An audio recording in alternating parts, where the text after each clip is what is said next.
Saya menyapa saudara dalam nama Tuhan Yesus. Haleluya. Nama saya Octavianus. Saya datang dari Medan. Bersama saya ada istri saya yang cantik ini di depan. Dan anak-anak saya yang satu ketiduran karena tadi malam sampai jam 2 dia masih main-main juga. Thank you Samuel. Juga Hadasa di mana? Sama Joyce. Oh di sini. Kirain sama Joyce tak kemana. Oh Joyce di belakang. Oh iya Joyce di komputer ya. Puji Tuhan. Ada juga kami datang 14 orang. Kami jalan darat saudara. Jadi dari Medan 5 hari naik bus dan naik mobil.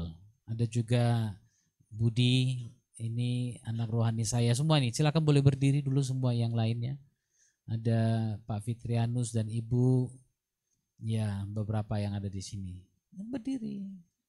Sapa semuanya. Haleluya. Shalom, salam dari Medan. Bukan salam dari Binjai ya, salam dari Medan. Haleluya, silakan duduk. Terima kasih Pak Bambang dan Ibu yang sudah memberikan kesempatan. Sebenarnya saya pikir saya mau dengar Ibu, katanya Bapak ke Palu gitu kan. Iya, kami sudah kenal cukup lama, 22 tahun, masuk 23 tahun. Dan kita sudah banyak melayani. Waktu dulu saya sering ke Jogja, keliling juga dengan Pak Hendro. Dulu kami sampai ke Jawa Timur, jalan darat juga sudah. Memang suka jalan darat ya. Haleluya, terima kasih kesempatannya. Dan saya percaya gereja di tempat ini adalah gereja yang diberkati Tuhan. Kalau saudara melihat perjalanan hamba Tuhan tiap bulan itu sesuatu yang tidak semua hamba Tuhan senang melakukannya. Mungkin Anda berpikir, wah enak bisa terbang sana, terbang sini, jalan sana, jalan sini. Saudara, saya rasa enggak semua orang juga yang mau melakukan itu. Apalagi di usia-usia kami yang sudah mulai masuk, ya belum senja lah gitu kan, tapi menjelang senja gitu. Naik pesawat, turun pesawat, kemudian berangkat dari satu tempat ke tempat lain. Itu rasanya agak berat saudara. Tapi saya percaya when God is with you, pada waktu Tuhan bersama denganmu, apa yang tidak mungkin bagimu, pasti mungkin bagi Tuhan. Amin. Itu sebabnya kita berjalan bersama Tuhan. Saya mau mengajak saudara melihat satu ayat firman Tuhan yang sederhana. Mungkin kalau nanti saya sampaikan latar belakangnya Anda pasti sudah mengerti. Dari 2 Samuel pasal yang ketiga ayat yang pertama. 2 Samuel pasal 3 ayat 1 firman Tuhan katakan begini. Peperangan antara keluarga Saul dan keluarga Daud berlarut-larut. Daud kian lama kian kuat, sedang keluarga Saul kian lama kian lemah. Saya mau mengingatkan saudara bagaimana kira-kira asal usul kenapa hal ini terjadi. Anda mengingat bagaimana Saul, seorang yang tinggi gagah di antara semua orang Israel, itu dipilih oleh orang Israel untuk menjadi raja. Lalu kemudian dia diminta, Samuel diperintahkan Tuhan mentahbiskan Saul ini. Dan pada waktu Saul ini dicari, dia sembunyi di antara yang lain. Cuma karena badannya terlalu tinggi, dia tidak bisa sembunyi, saudara. Dia ditemukan juga, lalu kemudian dia diurapi dan dia angkat menjadi raja. Pada waktu dia diangkat menjadi raja, dia merasa dia tidak ada apa-apanya karena memang dia tahu dia tidak ada apa-apanya. Dia orang yang tidak bisa berdiri di hadapan orang yang lain. Dia orang yang tidak gampang untuk bisa bertindak dengan orang-orang yang ada di sekitarnya. Tapi Tuhan memilih dia. Singkat cerita, Saul ini menjadi raja, lalu kemudian dia mulai semakin lama semakin dipakai Tuhan. Dia menjadi raja yang diurapi Tuhan dan kemudian dia menjadi pahlawan yang gagah perkasa hingga tiba saatnya di mana Goliat datang dan mulai memusuhi orang-orang Israel. Goliat berdiri di hadapan orang Israel dan menantang mereka.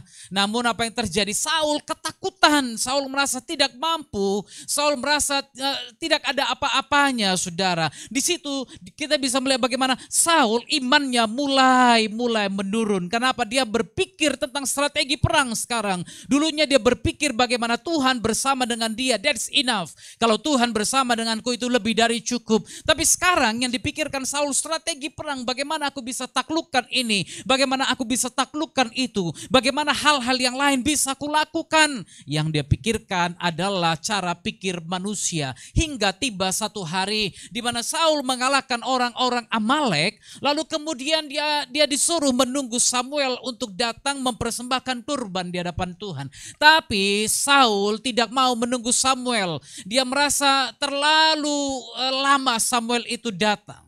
Akhirnya apa yang terjadi, saudara ingat? Saul mempersembahkan sendiri korban-korban itu. Lalu kemudian Tuhan marah kepada dia.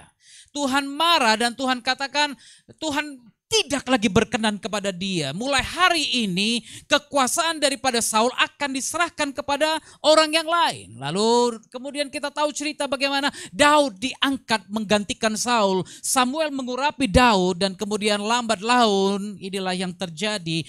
Saul marah dengan Daud karena Saul mendengar perkataan-perkataan yang mengatakan Saul mengalahkan ribuan tapi Daud mengalahkan berlaksa-laksa. Kecemburuan mulai masuk dalam hati Saul ini. Hati yang tidak benar akan merusak semua yang lain yang ada dalam manusia. Itu sebabnya saudara, mulai hari itu roh Tuhan meninggalkan dia. Ingat pada waktu itu roh Tuhan tidak tinggal pada mereka, tapi roh Tuhan hinggap pada mereka. Roh Kudus itu hinggap pada mereka. Kapan dia mau datang dia akan hinggap, dia akan turun pada mereka. Tapi kemudian dia akan pergi lagi. Tapi pada masa ini roh Kudus turun tinggal pada setiap orang yang meminta. Haleluya. Tapi pada masa itu roh Kudus, roh Tuhan meninggalkan Saul.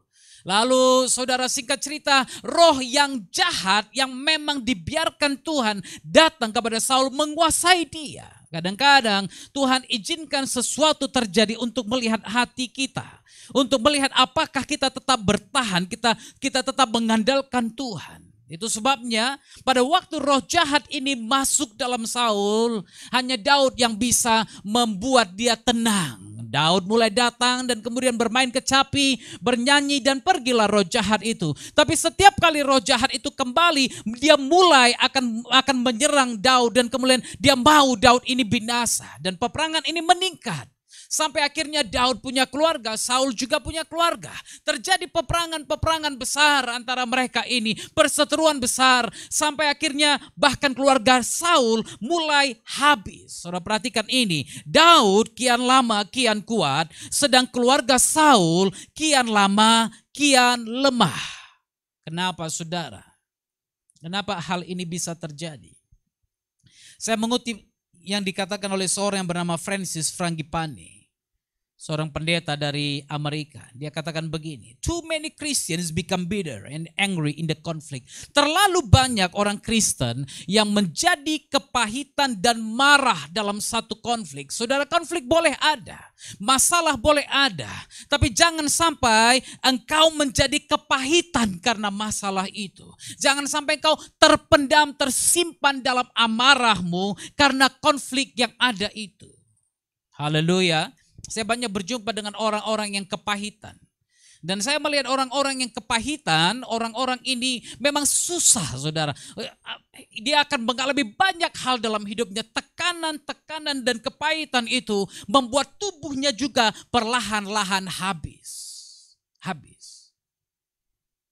Itu sebabnya firman hamba Tuhan ini kata, terlalu banyak orang Kristen yang menjadi kepahitan dan marah dalam satu konflik.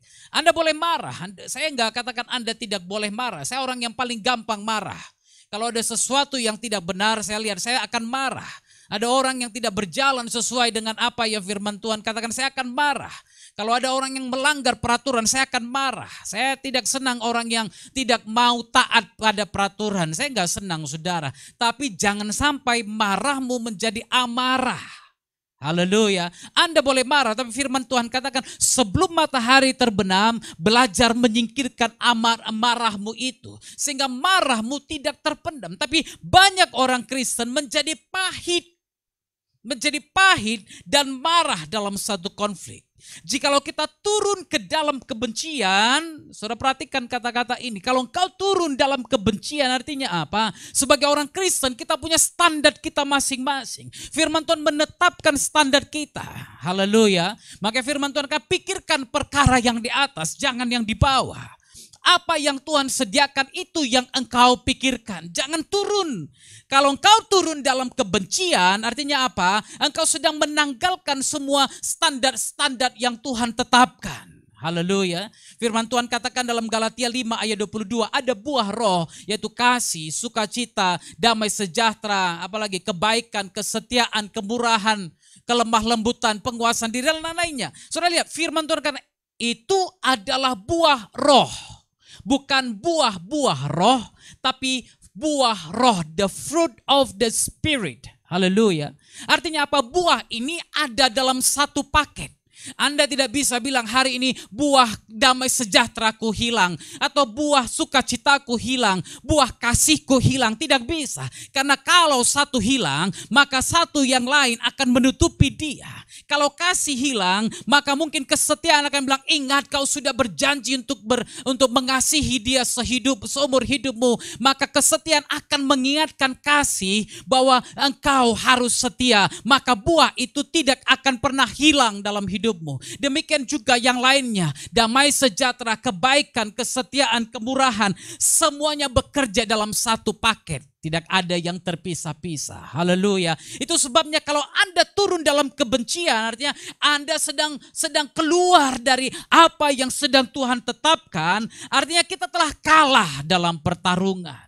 Haleluya. Kalau Anda turun dalam kebencian itu, engkau kalah dalam pertarungan. Jadi bagaimana caranya untuk kita bisa tetap berada dalam level yang Tuhan mau. Bekerja samalah dengan Tuhan. Haleluya. Dan putar balikan kejahatan yang dirancangkan atas kita dan ubah itu jadi kebaikan. Amin. Haleluya.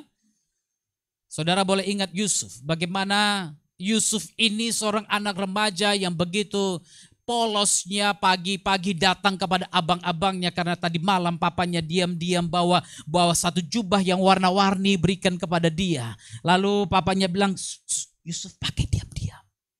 Besok paginya si anak manja ini keluar, lalu kemudian dia pamer jubah kepada abang-abangnya. Lihat nih, papa kasih aku jubah yang baru.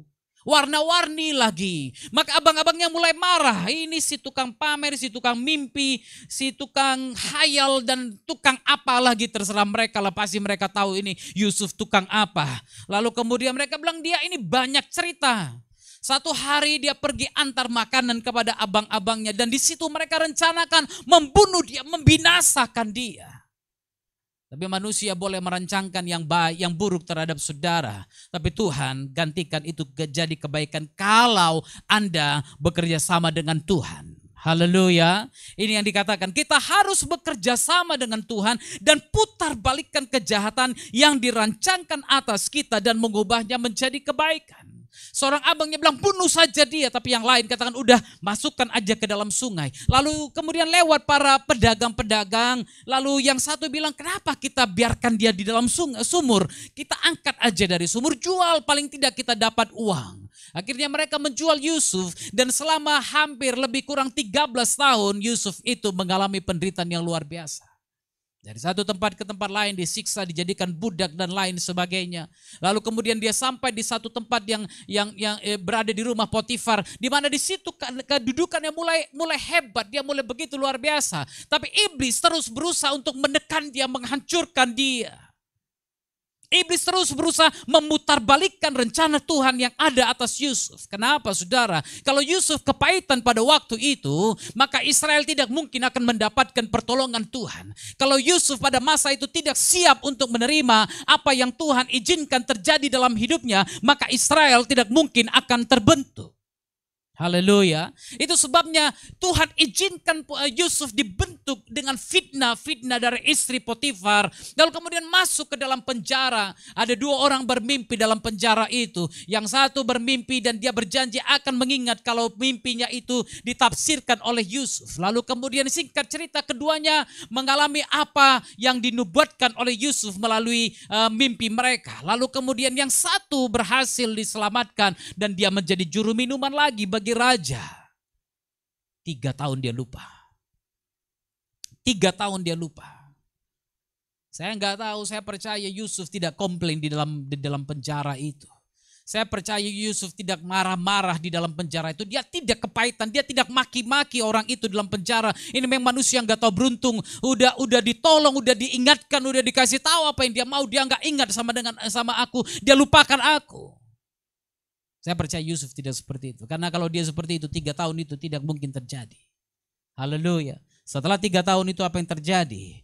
Yusuf dipanggil dan dia menafsirkan mimpi raja. Dia menjadi orang nomor 2 di Mesir pada waktu itu. Haleluya. Manusia boleh rancangkan yang jahat terhadap saudara. Satu hari kami mengadakan event besar di Medan. Kami memberikan penghargaan kepada hamba-hamba Tuhan senior kota Medan. Doktor honoris causa dari sebuah universitas di India. Ada seorang wartawan datang kepada saya lalu dia minta iklan diterbitkan. Saya bilang udah terlambat, kamu gak datang semalam. Akhirnya kami difitnah di koran itu selama 3 bulan. Saya dibilang menerbitkan ijazah abal-abal, ijazah palsu, ijazah yang tidak benar. Hanya karena kami tidak terima, biasanya kalau dia terbitkan kasih uang saudara. Malamnya dia pulang, kamu gak kasih, saya akan terbitkan ini besok. Dia kirim SMS kepada saya masa itu. 3 bulan memang saya bergumul. Apa yang harus kami buat? Saya panggil pengacara, kami diskusi dengan dia. Lalu pengacara ini kirim orang menyelidiki si wartawan ini. Lalu kemudian datang Pak Oktav ini, rumahnya pun udah mau rubuh. Izin korannya pun izin yayasan.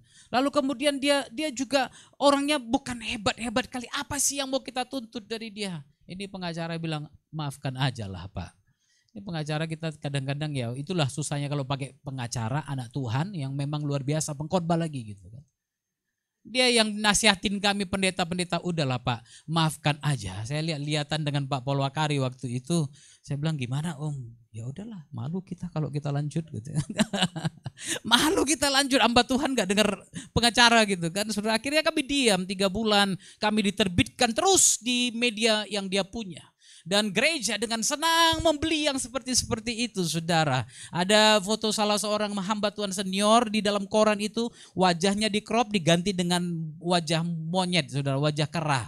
Sampai segitunya kami disampaikan entah apa-apa. Tapi saudara tahu, selama 3 bulan itu kami bergumul, tapi setelah 3 bulan itu justru STT kami mengalami panen hamba-hamba Tuhan yang datang kuliah di STT kami pada waktu itu. Manusia merancangkan yang jahat. Jadi apa yang terjadi? Saya dapat publisitas gratis saudara. 3 bulan dia terbitkan kami. Tapi orang mulai lihat sama kami. Betulkah? Dan akhirnya mereka lihat ternyata tidak betul. Haleluya. Saya diminta untuk buat klarifikasi di SIP, di koran-koran nasional di kota Medan. Ada SIP, ada analisan dan apa-apa. Akhirnya kami bilang, enggak, biarkan Tuhan yang mengklarifikasi itu. Perhatikan dengan baik. Pada waktu Elisa menyembuhkan Naaman, apa yang terjadi? Lalu kemudian Gehazi datang mengejar Naaman untuk minta apa yang Naaman tolak. Dia ambil semua yang diberikan oleh Naaman. Dia bawa pulang, lalu kemudian Elisa tahu hal itu. Apakah yang dilakukan Elisa? Apakah Elisa lari mengejar Naaman? Lalu dia bilang, Naaman kamu harus tahu, bukan aku yang minta semua itu ya. Apakah begitu? Tidak. Elisa tidak peduli dengan Naaman, tapi yang Elisa pedulikan adalah hambanya Gehazi.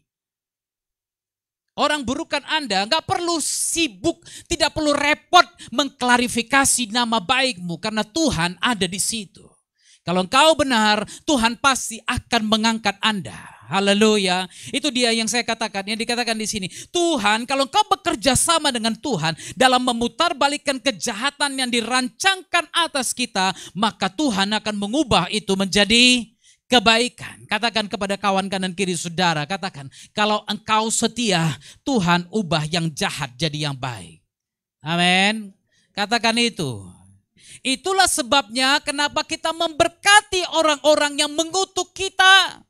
Haleluya. Itu sebabnya kita berkati mereka. Mereka kutuk kita, berkati dia. Mereka kutuk kita, berkati dia. Mereka kutuk kita, berkati dia. Bukan saja untuk kebaikan mereka, tapi untuk menjaga jiwa kita sendiri dari sifat alami yang negatif. Manusia punya sifat alami yang sangat tidak baik. Bayangkan anak saya ini waktu lahir, saudara. Dia lahir dengan menjerit begitu hebat. Lalu kemudian tangannya,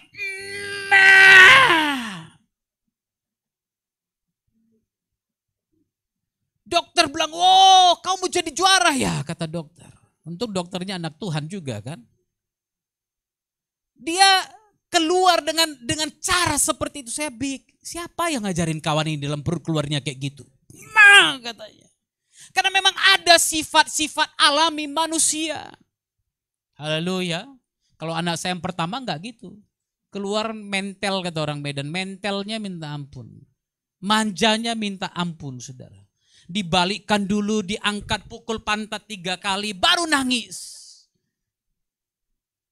Siapa yang ajarkan anak-anak? Saya kemarin lihat ada satu video. Anak bayi mungkin usia 3-4 bulan. Dia duduk di sini papanya, di dada papa, ditidurkan begitu. Lalu kemudian papanya pegang tangan mamanya begini. Si anak liatin aja. Lalu kemudian dia ambil tangan papanya, dia tarik tangan papanya, dia taruh di badannya supaya papanya peluk dia. Cemburu umur 3 bulan. Siapa yang ajarin? Karena memang ada benih-benih seperti itu dalam diri manusia. Itu sebabnya pada waktu orang mengutuk kita, waktu orang melakukan hal-hal yang negatif terhadap kita, lepaskan berkat atas dia. Bukan saja untuk kebaikan mereka, tapi untuk menjaga jiwa kita sendiri dari sifat alami kita dalam merespon hal-hal yang ada di sekitar kita. Haleluya. Taklukkan dirimu. Ini yang firman Tuhan inginkan. Kadang-kadang Tuhan pakai situasi yang kelihatannya tidak nyaman, tidak baik sekalipun untuk menjadi kebaikan bagi kita. Roma 8 ayat yang ke-28. Kita tahu sekarang bahwa Tuhan turut bekerja dalam segala sesuatu untuk mendatangkan kebaikan bagi kita. Dalam segala sesuatu.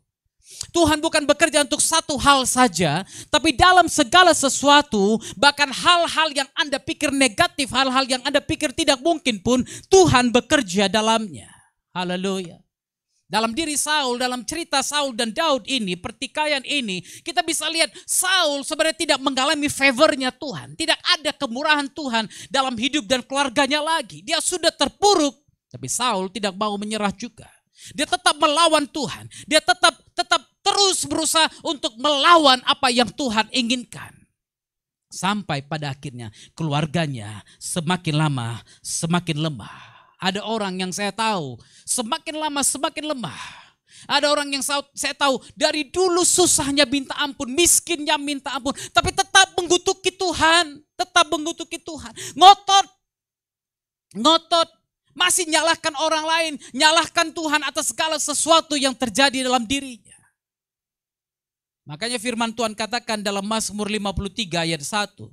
Orang bebal berkata dalam hatinya tidak ada Tuhan. Saudara lihat bebal.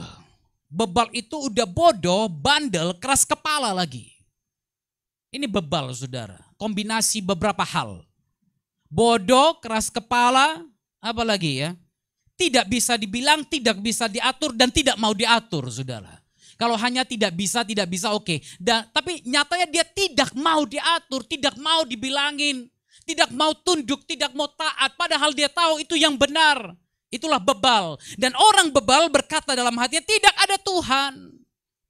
Kelakuan mereka bagaimana? Busuk dan jijik kecurangan mereka. Busuk dan jijik kelakuan mereka. Kenapa? Dia berpikir tidak ada Tuhan. Kalau ada Tuhan gak mungkin aku susah. Kalau ada Tuhan gak mungkin aku begini.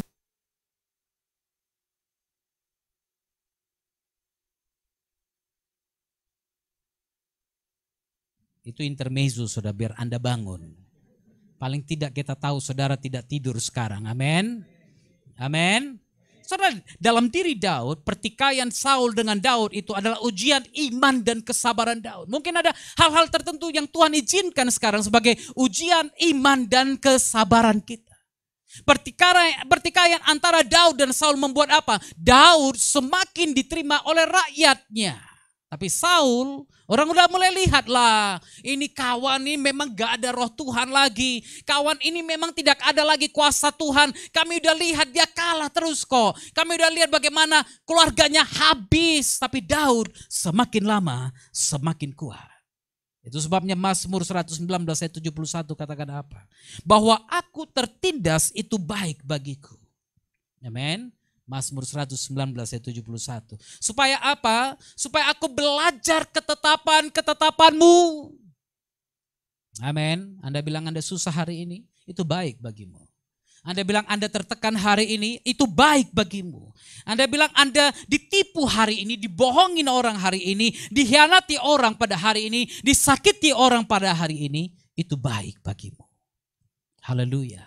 Karena kadang-kadang kalau Anda terlalu senang, Anda lupa Tuhan. Betul kan? Coba lihat. Kalau susah, datangnya di mana? Di gereja.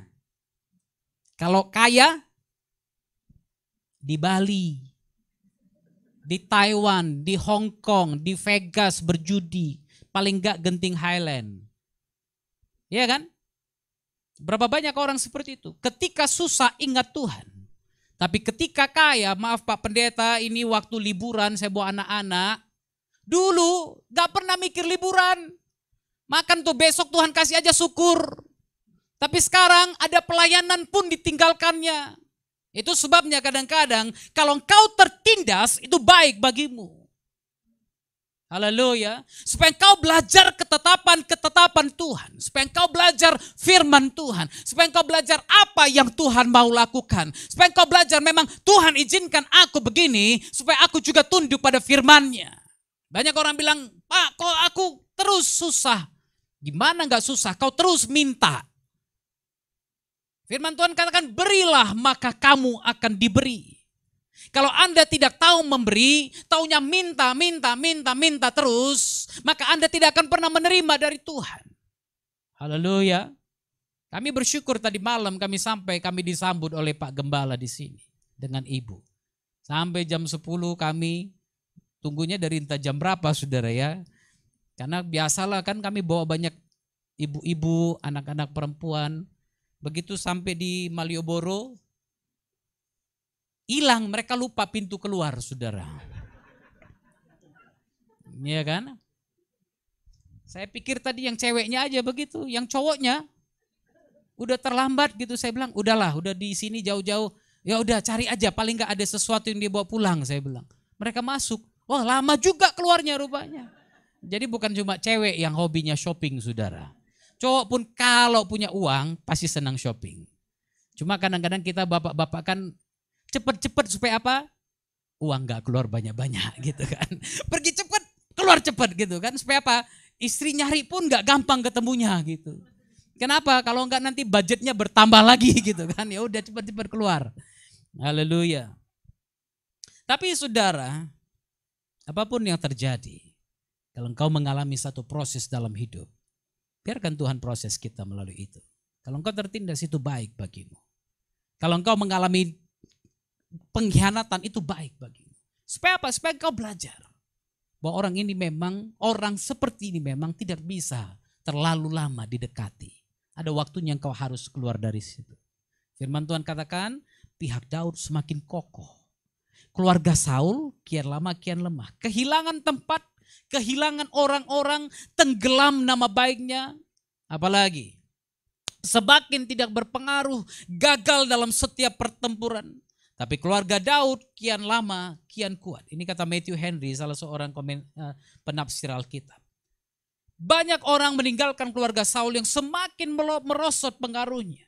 Dan dengan bijak mulai berpihak pada kepentingan Daud karena yakin bahwa ia pasti akan menang. Orang akan mulai melihat Siapa sih yang benar? Mungkin Anda butuh 1 tahun, 2 tahun, 3 tahun, 4 tahun, 5 tahun, 10 tahun, 20 tahun. Tapi orang pasti akan melihat. Selama 20 tahun itu bagaimana engkau menjaga hatimu. Saya pernah jumpa dengan seorang hamba Tuhan. Saya rasa di sekitar Jawa Tengah ini juga. Kami kunjungi dia khusus karena pada waktu itu kita buat KKR tapi dia tidak hadir. Kami hadir di rumahnya. Saya lupa namanya, saya lupa siapa dia, tapi saya ingat perkataan dia. Dia pernah bilang kepada saya, wah saya dulu penerjemah di KKR ini, pendeta itu, pendeta. Wah dia sebut nama-nama, kamu kenal nama ini, kamu kenal. Saya bilang iya Pak. Lalu kemudian setelah dia berhenti saya bilang, sekarang bagaimana Pak? Sekarang saya tidak mau lagi lihat jemaat saya. Saya tidak mau lagi ke gereja. Saya benci sama orang-orang Kristen, munafik semuanya. Saudara, kalau engkau simpan kepahitan dalam hatimu, belum tentu apa yang Tuhan siapkan dalam hidupmu akan tergenapi, akan tercapai. Itu sebabnya buang itu. Karena semua itu hanya membuat engkau turun level. Haleluya. Tapi Daud kian lama makin hebat. Kian lama namanya kian tenar. Itu sebabnya Amsal 22 ayat 1 katakan, nama baik lebih berharga daripada kekayaan besar. Dikasihi orang lebih baik daripada perak dan emas. Haleluya. Nama baik lebih berharga Bapak Ibu. Untuk apa engkau kaya dari hasil korupsi? Untuk apa engkau kaya dari hasil ketidakbenaran? Nama baik lebih berharga, jaga itu sebagai anak Tuhan. Dikasihi orang lebih baik daripada perak dan emas. Amin. Makanya saya bilang tadi, menabur. Menabur. Di samping menabur, memberi, menabur. Yang kedua, keluar dari kemiskinan itu. Pertama tadi saya bilang memberi. Terima kasih juga kepada ibu dokter yang memberikan kami tempat untuk menginap. Saya percaya Tuhan memberkati. Belajar memberi dari hal-hal sederhana yang mungkin kau pikir, gak mungkin ini bisa terjadi. Tabur. Yang kedua, semakin banyak kau menabur, semakin banyak kau akan menuai. Haleluya, camkanlah ini, orang yang menabur banyak akan menuai banyak. Orang yang menabur sedikit akan menuai sedikit. Kadang-kadang kami punya ladang saudara. Kadang-kadang ya saya bilang sama anak-anak yang cowok, kita mau tanam cabai. Saya ingat kita pernah beli cabai. 1 bungkus, petani pasti tahu ini. Cabai 1 bungkus kami buat tempatnya. Lalu kemudian saya bilang dalam nama Yesus, tumbuhlah 1 ton, 1 ton, 1 ton saya bilang. Beli 1 bungkus mau tumbuh 1 ton gitu saudara. Si Billy bilang sama saya, Pak, manalah mungkin ini 1 ton Pak katanya. Kenapa enggak mungkin Bill? Saya bilang, ini cuma sebungkusnya nih Pak. Kalau mau 1 ton betul-betul lah Bapak beli katanya. Oh ya, oke lah Bill kalau gitu. Tapi kalau engkau menabur banyak, engkau menuai banyak. Engkau menabur sedikit, engkau menuai sedikit. Engkau tidak menabur, jangan tambah-tambah firman Tuhan. Yang enggak menabur juga hari ini diberkati juga. Engkau salah. Yang tidak menabur tidak akan mungkin bisa menuai. Itu sebabnya belajar menabur bukan soal berapa banyak yang Anda tabur, tapi hatimu yang penting menabur. Haleluya. Keluar dari belenggu kemiskinan itu. Kalau Tuhan bersama denganmu, maka engkau pasti akan mengalami hal-hal yang tidak terpikirkan olehmu. Yang penting kau keluar dari belenggu-belenggu itu. Bawa persembahan ke dalam rumah perbendaharaan. Jangan lagi bilang, dalam perjanjian baru gak ada lagi hukum persepuluhan. Saudara, persepuluhan itu adalah salah satu syarat yang diberikan. Kenapa? Memang orang Israel pada masa itu merasa susah sekali. Berikan 10% aja untuk Tuhan, susah. Itu sebabnya dalam perjanjian baru Yesus pada waktu melihat janda tua itu memberikan 2 peser uang perak. Yesus berdiri di situ. Kenapa? Janda itu memberikan semua yang dia punya. Ini hukum perjanjian baru. Kasihlah Tuhanmu dengan segenap hatimu, segenap jiwamu, dan segenap kekuatanmu. Dalam perjanjian baru hukumnya adalah segenap seluruhnya. Haleluya. Kalau engkau memberi untuk Tuhan, memberi seluruhnya. Dan engkau akan lihat aku menghardik belalang pelahap, belalang pengering, sakit penyakit daripadamu dan keluargamu. 3 hal ini Anda lakukan, Anda pasti mengalami terobosan-terobosan baru dalam Tuhan. Haleluya. Gak akan ada lagi yang miskin dalam gereja Tuhan. Kenapa? Semua orang Kristen harus tahu memberi, sama seperti jemaat mula-mula yang punya dua, menjual yang satu, memberikan, meletakkan di kaki rasul-rasul, dan rasul-rasul membagikan kepada jemaat yang lain. Haleluya. Dikasih orang lebih baik daripada perak dan emas. Baik kalau kita bertumbuh besar dan kuat, tapi lebih daripada itu pertumbuhan ke bawah itu jauh lebih penting daripada pertumbuhan ke atas yang hanya kelihatan hebat dalam pandangan manusia. Itu sebabnya kadang-kadang saya berpikir, kenapa gereja di Indonesia tidak berkembang? Kita kelihatannya megah di atas, kelihatannya mewah di atas, tapi di bawah. Lihatlah apa yang terjadi belakangan ini. Begitu banyak anak-anak Tuhan yang bisa mualaf, meninggalkan Yesus. Kenapa? Pertumbuhan ke bawah sangat dangkal. Ada masalah dikit lari. Ada situasi yang berat dikit lari. Ada ujian iman dikit tinggalkan Yesus.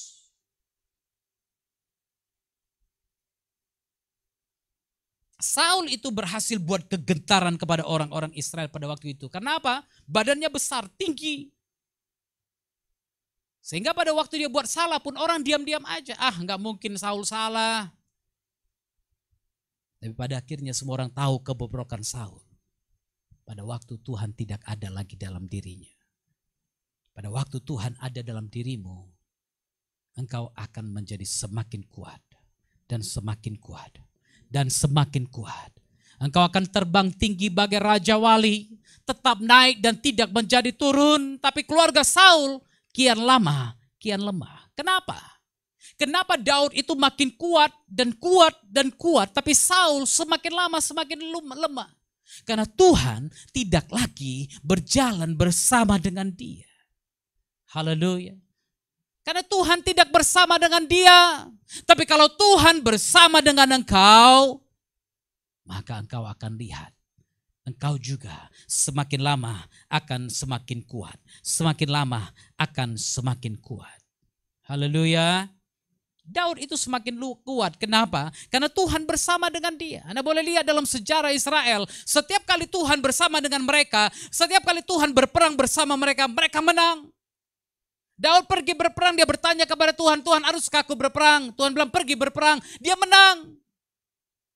Setiap kali Tuhan diam dan Daud bertindak, maka yang terjadi kekalahan demi kekalahan. Tapi perhatikan, setiap kali Daud bertobat, Tuhan kembali memulihkan dia. Ini siklusnya. Anda pelajari kitab Hakim-Hakim, Anda bisa temukan siklus ini. Ini sifat manusia. Diberkati, kemudian apa yang terjadi? Mulai macam-macam di hadapan Tuhan. Tinggalkan Tuhan, lalu kemudian apa yang terjadi? Tuhan kirimkan masalah. Jadi jangan Anda pikir masalahmu datang dari iblis saja. Kadang-kadang Tuhan izinkan masalah datang padamu. Kenapa? Engkau sudah terlalu nyaman. Terlalu nyaman, itu sebabnya keluar dari zona nyamanmu. Haleluya. Diberkati Tuhan. Kemudian mereka mulai nyaman, Tuhan izinkan malapetaka datang, Tuhan izinkan masalah datang, Filistin datang, merebut hasil panen mereka, menghancurkan semua yang mereka punya. Lalu kemudian menjerit kepada Tuhan. Kalau ada masalah baru menjerit sama Tuhan kan. Menjerit sejadi-jadinya kepada Tuhan. Lalu kemudian Tuhan kirimkan penolong bagi mereka. Perang, akhirnya menanglah mereka. Selama 40 tahun rata-rata di kitab Hakim-Hakim mereka mengalami ketenangan, kedamaian.